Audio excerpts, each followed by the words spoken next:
1997 में ऋषिकेश में विद्या, एक डॉक्टर, अपनी तय की हुई शादी को रद्द कर देती है और इसके बजाय अपने माता पिता को धोखा देकर अपने बचपन के दोस्त विक्की, एक मेहंदी कलाकार से शादी करने देती है।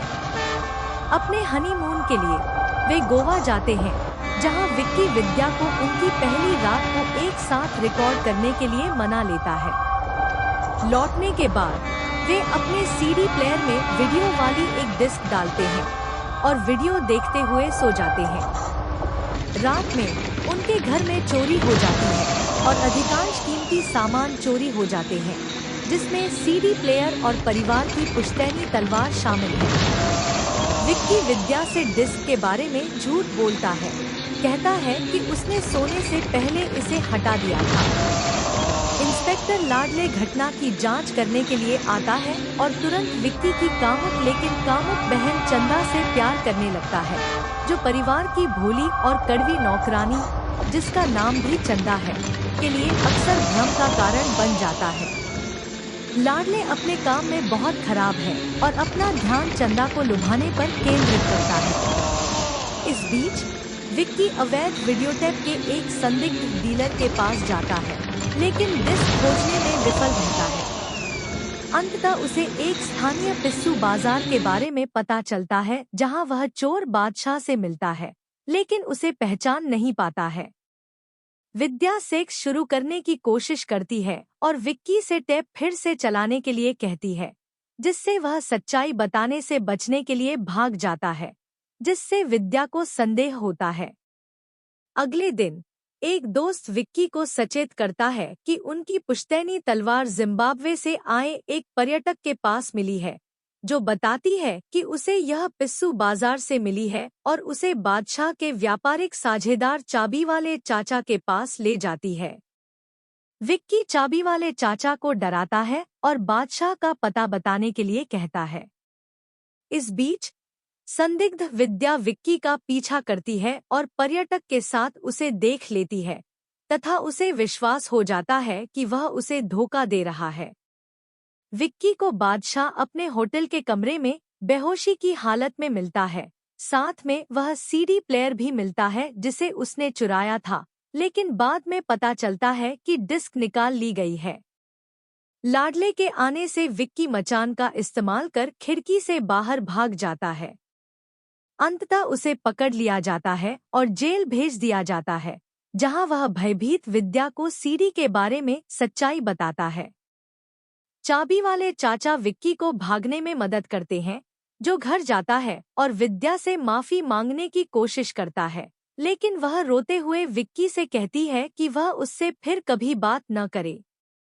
दिल टूटा हुआ विक्की ट्रेन के सामने कूदकर आत्महत्या करने की कोशिश करता है, लेकिन विद्या उसे आखिरी क्षण में बचा लेती है और वे सुलह कर लेते हैं, साथ मिलकर इस मुद्दे को सुलझाने की कसम खाते हैं।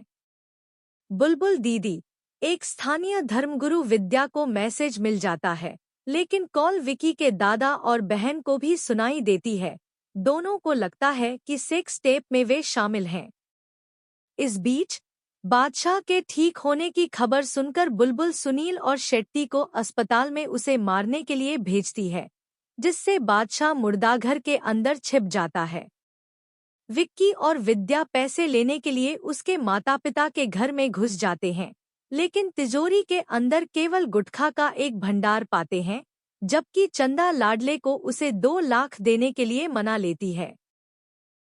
लाडले सहमत हो जाता है, लेकिन ब्लैकमेलर्स को पकड़ने के लिए उसके साथ आने की पेशकश करता है। विक्की और विद्या घर लौटते हैं और गलती से अपने दादा को सच्चाई बता देते हैं, जो मानते हैं कि टेप में वह और नौकरानी शामिल हैं, और कॉल सुनने के बाद उधार लिए गए 2 लाख रुपए उन्हें दे देते हैं।